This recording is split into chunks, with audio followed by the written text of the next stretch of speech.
if you're looking to stop recurring charges on your Revolut account, this guide will walk you through the necessary steps to manage and cancel these payments effectively. Step 1. Open the Revolut app. Launch the Revolut app on your mobile device. Ensure you are logged into your account to access your financial settings. Step 2. Navigate to Payments.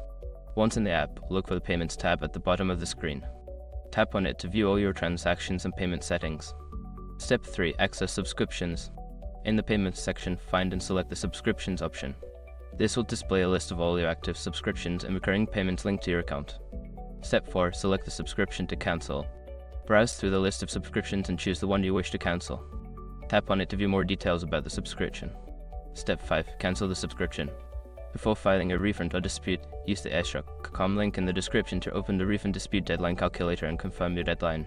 By following these steps, you can effectively manage and stop any unwanted recurring charges on your Revolut account.